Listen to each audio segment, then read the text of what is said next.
It was good to be back in the wilderness again, where everything seems at peace. I was alone, just me and the animals.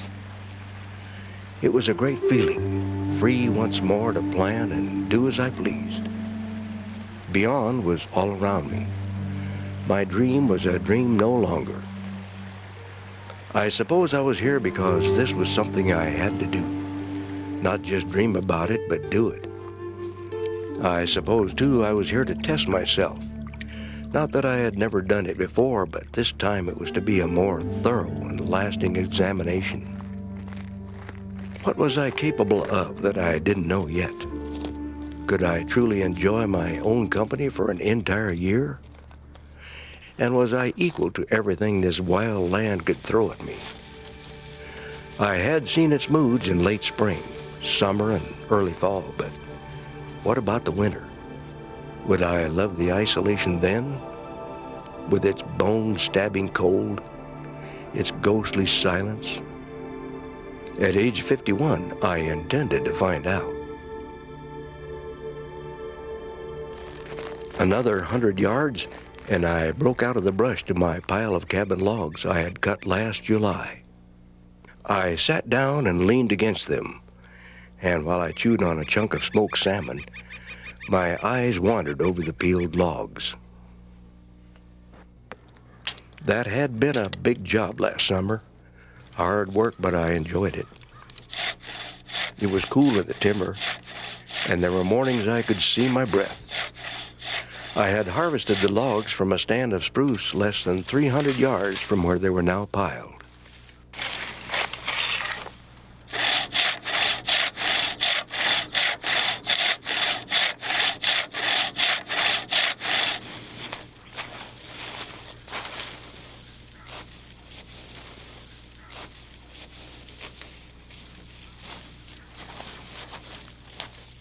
The logs were a great deal lighter now than they were then, and could be handled easily enough.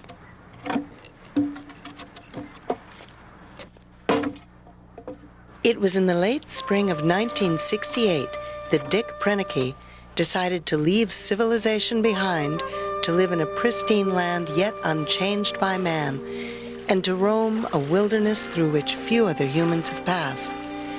While carving out a new life in this remote valley known as Twin Lakes, Dick would not only keep daily journals, but would film his Alaskan odyssey with the help of a tripod-mounted camera.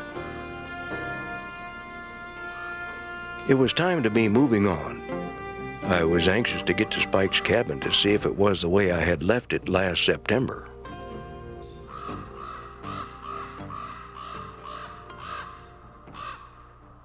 About 500 yards more through the spruce and the willow brush, and there it was.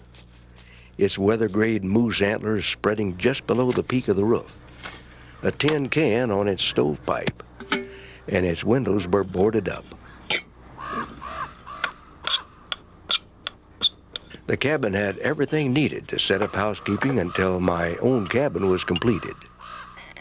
A good stove, 2 bunks, and a roof that didn't leak.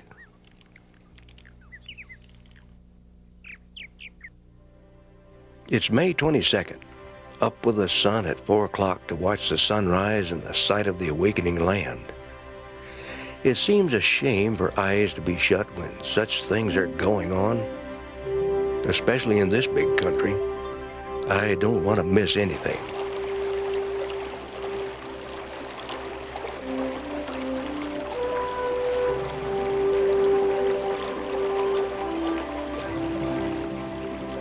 Today I would hike the 5 miles down to the lower lake to pack my third and last load of gear, my tools with which to build my cabin. This time with the binoculars along, I would have an excuse to stop now and then and glass the slopes for game.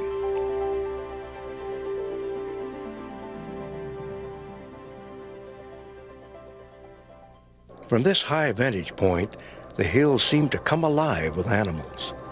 I suddenly didn't feel so alone anymore.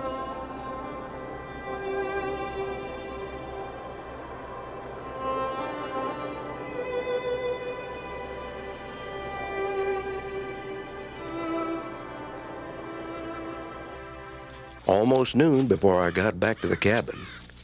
The rest of the day I devoted to my tools. I carved a mallet head out of a spruce chunk, augered a hole in it, and fitted a handle to it. This would be a useful pounding tool, and I hadn't had to pack it in either.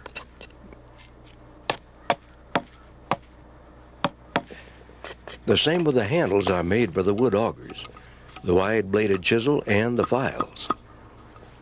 Much easier to pack without the handles already fitted to them.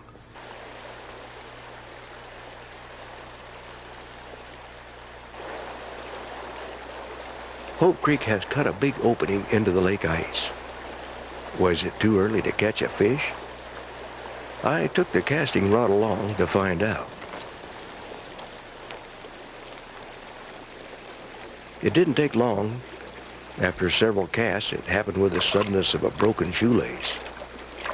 I slid the 19-inch trout onto the stones. Fish with my beans tonight.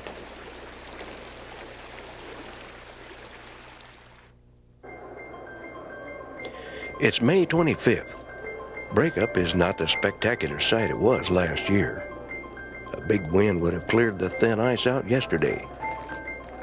As I loaded tools on the packboard this morning, the rotted ice began to flow past in quiet exit.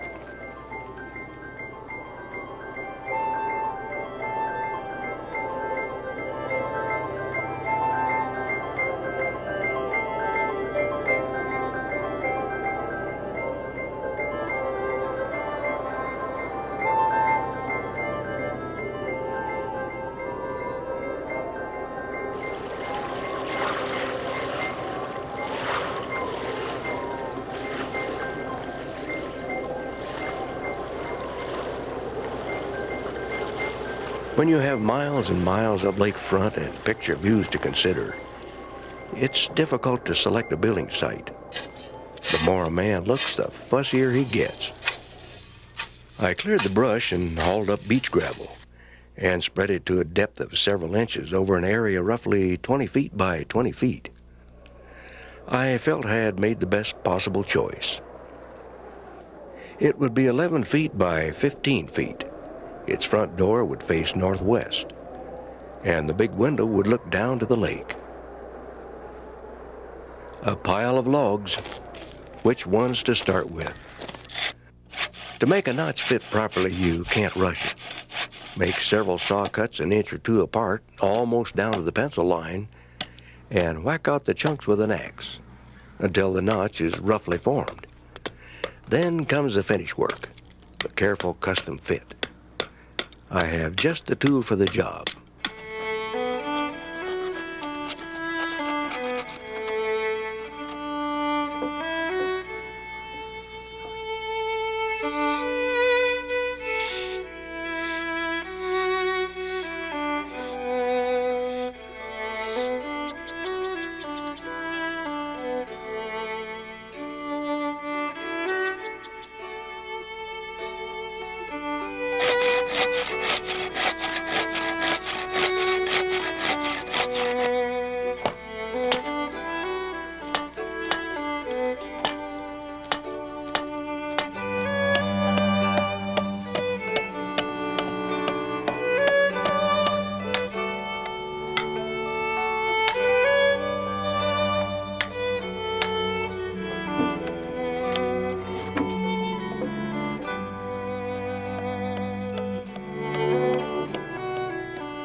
One log in particular required considerable hewing to straighten it. I must say white spruce works up nicely with an axe and draw knife.